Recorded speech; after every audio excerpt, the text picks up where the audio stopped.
নিচে ম্যাডামের প্রেমিক লুকিয়ে আছে। কি? এই কি হলো?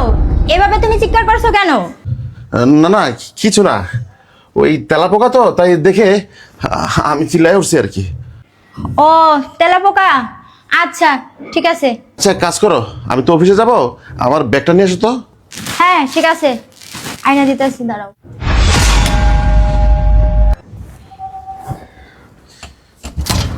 এই তুইগুলো কি কি বলছিস তুই এটা? হ্যাঁ, ম্যাডামের খাটের নিচে ম্যাডামের প্রেমিক লুকিয়েছে মানে? হ্যাঁ স্যার, আমি যা বলছি একদম সব সত্যি কথা বলছি। আর আপনি এই কাগজের ভিতর যা লেখা দেখছেন না, একদম সব সত্যি স্যার। হ্যাঁ, ম্যাডামের খাটের নিচে ম্যাডামের প্রেমিক লুকিয়ে আছে স্যার। দেখ, তুই কি সত্যি বলছিস না মিথ্যা বলছিস? স্যার, আমি যা বলছি একদম সব সত্যি কথা বলছি। ছোট লোকের বাচ্চা, তুই কার সম্বন্ধে কথা বলতেছিস? তুই কি বুঝতে পারতেছিস এটা তোর ম্যাডাম? তোর ম্যাডাম এই ধরনের কাজ করতেই পারে না। কি প্রমাণ আছে তোর কাছে বল? স্যার, আপনি প্রমাণ চান? শুনুন তাহলে। এই শোনো, উঠো হ্যাঁ? উঠো, অফিসে যাবে না? উঠো আরে উঠো, ফ্রেশ হয়ে আসো। ও মাই গড, হাতটা বেজে গেছে। হ্যাঁ, অফিসে তো যেতে হবে। ঠিক আছে, তুমি নাস্তা রেডি করো, আর আমি ফ্রেশ হয়ে আসছি। হ্যাঁ আচ্ছা ঠিক আছে, তুমি ফ্রেশ হয়ে আসো, আমি নাস্তা রেডি করি। আচ্ছা ঠিক আছে। যাও, এই সুযোগে একটু আমার বয়ফ্রেন্ডের ফোনটা দিয়ে লই।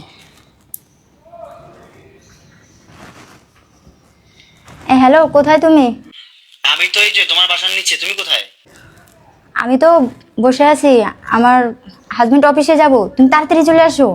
আচ্ছা ঠিক আছে, তুমি এক কাজ করো, তোমার হাজবেন্ড কি করে? ও ওয়াশরুমে আছে, ওয়াশরুমে ও ফ্রেশ হইতে আছে, ও ফ্রেশ হয়ে নাস্তা করে বের হয়ে যাবে। আচ্ছা তাহলে আমি এখনই আসি। হ্যাঁ হ্যাঁ, তাড়াতাড়ি চলে আসো। আচ্ছা ঠিক আছে, রাখো। ওকে। কি ব্যাপার, ম্যাডাম ফোনে কার সাথে কথা বলছে? আর ম্যাডাম কোন ছেলেকে ম্যাডামের বাসায় আসতে বলতেছে? না না, বিষয়টা তো আমার দেখতে হবে। এই তুমি এখনই চলে আসছো, আমার হাজবেন্ড তো এখনই বেরিয়ে যাবো। কাজ করো, এখানে ভিতরে ঢুকো, তাড়াতাড়ি ভিতরে ঢুকো। কি ব্যাপার, এই ছেলেটাকে এত দেখি ম্যাডাম ছেলেটাকে খাটের নিচে ঢুকে আছে। আর স্যার কোথায়, কিছুই তো বুঝলাম না। দাঁড়াও ম্যাডাম, আপনাকে মজা দেখাইতেছি। হ্যাঁ, ফ্রেশ হয়েছো? হ্যাঁ ফ্রেশ হয়েছি। খাবার রেডি করছো না তুমি? হ্যাঁ হ্যাঁ, খাবার রেডি আছে, চলো। আচ্ছা ঠিক আছে, আসো, আমার তো আবার তাড়াতাড়ি অফিসে যাইতে হইব। হ্যাঁ হ্যাঁ, আসো, খাবার রেডি আছে। শুনলেন তো স্যার এবার সব কিছু? হ্যাঁ শুনলাম, তবে শোন, ঘটনা যদি সত্য হয়ে থাকে তাহলে তো তোর কপাল ভালো, আর যদি মিথ্যা হয়ে থাকে না, তাহলে তোর অবস্থা যে কি হবে তুই নিজে কল্পনা করে পারবি না। ম্যাডাম আসতেছে, আমি গেলাম। আসছো? হ্যাঁ, এই নাও তোমার ব্যাগ। না এই শোনো, বলো। তোমাকে না বলেছিলাম যে আজকে একটু অফিস থেকে তাড়াতাড়ি ফিরতে? না না, তোমার তাড়াতাড়ি ফিরতে হবে না। কেন, কি হয়েছে? তোমার কিছু লাগবে? না না, আমার কিছু লাগবে না। কিছু লাগবে না? না, আমার কিছু লাগবে না। না লাগলে বলতে পারো। না না, লাগবে না। আচ্ছা ঠিক আছে, আমি তাহলে অফিসে যাচ্ছি। হ্যাঁ হ্যাঁ, ঠিক আছে। আচ্ছা। যাও যাও যাও। ও এই সামির, এই কি হয়েছে তোমার? এই এখানে এসো এসো, এখানে বসো। ও আল্লাহ, এখানে বসো। ইস, আমার না খুব খারাপ লাগতেছে। কি হলো তোমার? আর আমার পেটটা ব্যথা করতেছে অনেক। পেটে ব্যথা করতেছে? আহ, ও মা গো। এই এই শোনো, ডাক্তার ডাকতে হবে? আরে না না, ডাক্তার ডাকতে হবে না, আমার ভালো লাগতেছে না, আজকে আমি যাবো না অফিসে। তো অফিসে যাবে না তুমি? না। এই বেবি, অফিসে তো তোমাকে যেতেই হবে, কারণ আমাদের বাসা ভাড়া আর মানে ওয়াইফাই বিল, কারেন্ট বিল, আমাদের তো অনেক কিছু আছে। তোমাকে অফিসে তো যেতেই হবে। একটু কষ্ট করো বেবি, একটু কষ্ট করো। হ্যাঁ, একটু কষ্ট করো, অফিসে তোমাকে আজকে যেতেই হবে। তাহলে কি তুমি বলতেছো আমি অফিসে যাই? হ্যাঁ, তুমি অফিসে যাও।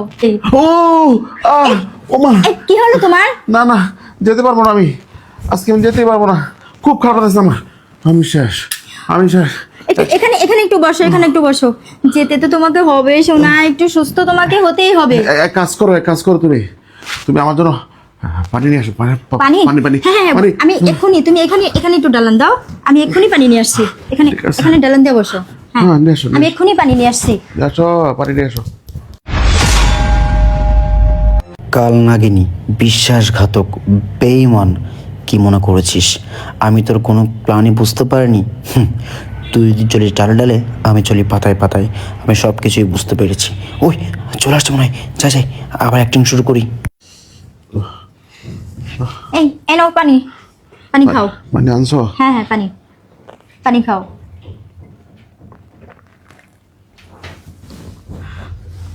আহ, এখন কেমন লাগছে? এখন খানিকটা ভালো লাগতেছে।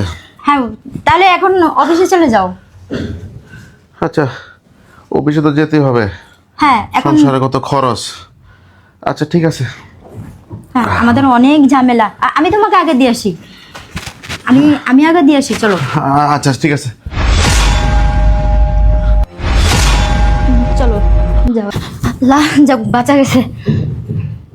এই শুনো, বেরিয়ে আসো, তাড়াতাড়ি বেরো, তাড়াতাড়ি উঠো, তাড়াতাড়ি। তোমার স্বামী কি চলে গেছে? সেখানে বসো। হ্যাঁ চলে গেছে, বসো। আল্লাহ, একটু বলে তো ধরাই খেয়েছিলাম। আরে তুমি না বললে তোমার স্বামী তাড়াতাড়ি চলে যাবে? তাহলে এখনো যাচ্ছিল না কেন? সে যদি এখন না যেত তাহলে আমি তো পুরাই ধরা গিয়ে যেতাম। আরে রাখো তুমি। আজকে যদি আমার স্বামী যদি অফিসে না যেত তাহলে তো দুজনেই ধরা পড়ে যেতাম। তাহলে কি হতো? দুজনকে জেলের ভাত খেতে হতো। শোনো, তুমি একটা উপায় বের করো, কারণ এইভাবে লুকোচুরি করে না আর পারতাছি না, আর এভাবে পারা যায় না। হ্যাঁ তুমি ঠিকই বলেছো, এইভাবে লুকোচুরি করে প্রেম আর ভাল লাগছে না। এই তুমি একটা কাজ করতে পারো না? তোমার স্বামীকে এই দুনিয়া থেকে বিদায় করে দিতে পারো না? আমি কিভাবে বিদায় করব? আরে বুদ্ধরাম, এইটুক আইডিয়া নাই তোমার মাথায়? আরে তুমি তো ভাতের সাথে বিষ মিশিয়ে দিলেই তোমার স্বামী মরে যায়। এই একদম ঠিক বলেছো তো তুমি। হ্যাঁ তুমি এই কাজটা করো, তাহলে দেখবা আমাদের পথের কাঁটা চলে গিয়েছে। ঠিক আছে। হ্যাঁ, আর এভাবে আর আমাদের লুকোচুরি করে প্রেম করতে হবে না। তখন আমরা একসঙ্গে থাকবো, সারা দিন আমরা দুজনে একসাথে থাকতে পারবো। ঠিক আছে, আজই আমি ওকে ভাতের সাথে বিষ মিশিয়ে খাওয়াই দিব। হ্যাঁ এই কাজটা করো, এটাই আমাদের জন্য ভালো হবে। তারপরে আমরা দুজনে একসঙ্গে সংসার করব। আরে শুধু সংসার না, তুমি আর আমি দুজনে মিলে এই পুরা সয় সম্পত্তির মালিক হব। ওর স্থাবর অস্থাবর সম্পত্তি যেখানে যা আছে সব কিছু তোমার আর আমার হবে। সত্যি বলছো? হ্যাঁ। আচ্ছা, তোমার সম্পত্তিগুলো সব আমার নামে লিখে দিও। হ্যাঁ আচ্ছা ঠিক আছে, তখন আমরা দুজনেই খুব ভালোভাবে সংসার করব, আমাদের আর বাধা থাকবে না। ওই পথের কাঁটা দূর হয়ে গেলে খুব ভালো হবে। আচ্ছা, আমরা তাহলে তোমার স্বামীকে মেরে ফেলে তারপরে সুইজারল্যান্ড যাব, হ্যাঁ, হানিমুন করতে। ওকে, চলো একটু রোম্যান্স করি আমরা। হ্যাঁ চলো। মনিকা, আরে তুমি তুমি কখন এলে? হ্যাঁ আমি। কি ভেবেছো? হ্যাঁ, আমি অফিসে গিয়েছি? কি ভেবেছো তুমি? আর তুমি এই এই দাঁড়া, দাঁড়া বলছি। হ্যাঁ, কোথায় যাচ্ছিস তুই? আমার সমস্ত গেট লাগানো, এক পা যেতে পারবি না তুই। আরে তুমি কি ভেবেছো? তুমি যা দেখছো তা ঠিক না। এই চুপ, একদম চুপ। কি ভেবেছো তুমি? হ্যাঁ, তুমি কি ভেবেছো আমি অফিসে গেছি? হ্যাঁ, আমি অফিসে যাই নাই। আমি দরজার আড়াল থেকে আমি সব কিছু শুনেছি, সব কিছু দেখেছি। আরে, তুমি যেটা ভাবছো তা না, ও আমার কাজিন। কাজিন? হ্যাঁ, এটা তোমার কাজিন? কখনো কোনোদিন আমি তোমার এই কাজিনকে দেখি নাই আমার বাসায় আসতে, আর এটা তোমার কাজিন হয়ে গেল? হ্যাঁ, কাজিন? এত বড় বেইমান তুই! এই এত বড় বেইমান তুই কেন করলি আমার সাথে? বল বল, কি করো নাই তুমি? কি করো নাই সেটা বলো। হ্যাঁ, পরপুরুষ ডাইকাই না তুমি আমার বিছানায় এগুলো কি করতেছো? আরে ও আমাদের কাজিন, আমাদের বিয়ের সময় ও আসতে পারে নাই, ও প্রবাসী ছিল তাই এখন আসছে। ও আর তুমি নাই, তাতে আমি ওকে। ও আচ্ছা, আমি নাই সে সুবাদে তুমি তাকে পুরো বেডরুমে নিয়ে আসছো, আর আয়শা পুরো রঙ্গনীলা লাগাই দিছো, তাই না? ভুল বুঝছো, আমি ওকে বসছি, আপ্যায়ন করছি। শোনো, তোমার আশায় তোমার অপেক্ষায় ছিল। এই নাটক করবে না, আমাকে বলতে হবে না, আমি সব দেখেছি। আমি দরজার আড়াল থেকে না সব কিছু দেখেছি, তোমাদের এই নাটক সব বুঝি। বেইমান, তুমি আবারও বেইমানি করার চেষ্টা করতেছো, মিথ্যাবাদী। তুমি কেন এত মিথ্যা কথা বলতেছো আমার সাথে, সেটা বলো। আমি আমি কোনো মিথ্যা কথা বলিনি, আমি তোমার সাথে কোনো মিথ্যা কথা বলিনি। না, তুমি তো ফুল একদম ফেরেস্তা, তাই না? তুমি তো মিথ্যা কথা বলতেই পারো না। তুমি কি আমার সাথে মিথ্যা কথা বলতে পারো? এই কাল নাগিনি, কি কমতি রেখেছিলাম আমি তোর? বল, কি কমতি রেখেছিলাম? যা যা অর্ডার করতি সবার আগে তো তুই সেই অর্ডার সব কিছু পেয়ে যাচ্ছি। প্রবাসে যাওয়ার পর আমি তোর কি কমতি রেখেছি? হ্যাঁ ফোন দিছস আমার একটা আইফোন লাগবো, 10,000 টাকা লাগবো, আমার ভাই বোনকে মার্কেট করে দিতে হবে, তাকে টাকা দিতে হবে, ওকে টাকা দিতে হবে, আমার ঘটাঘাটি লাগবে, আমার এটা লাগবে সেটা লাগবে, কোন জিনিসটা আমি না দিছি কথার সাথে সাথে? সবকিছু দিয়েছো। তাহলে দিয়ে থাকলে তাহলে এগুলা কি কি দেখতে হলো আমার?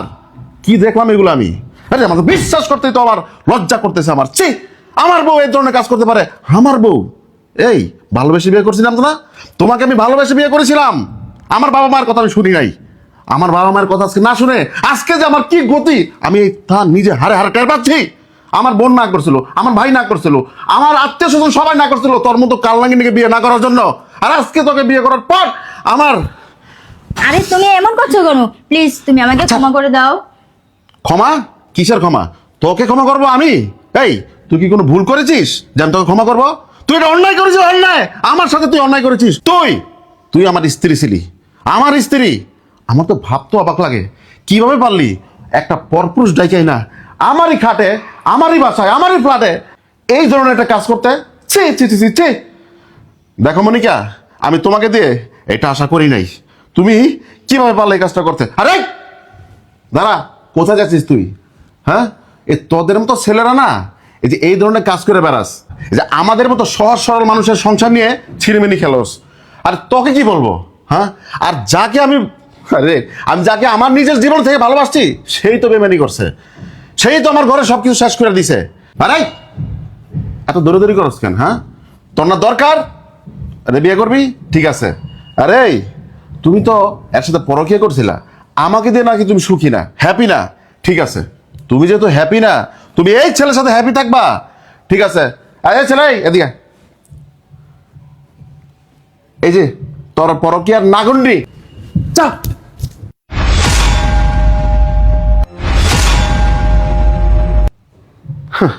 কি যে ভুল করলাম জীবনে, এরকম একটা কাল লাগে নাকি বিয়ে করে? মানুষ তো আমাকে অনেক বলেছিল যে ওকে বিয়ে করিস না, কারো কথাই আমি শুনি নাই। আমার জীবনটা শেষ করে দিছি। যাক, যা করে আল্লাহ ভালোই করে, এর মতো কাল লাগেনি আমার জীবন থেকে সরে গেছে, ভালো হয়েছে।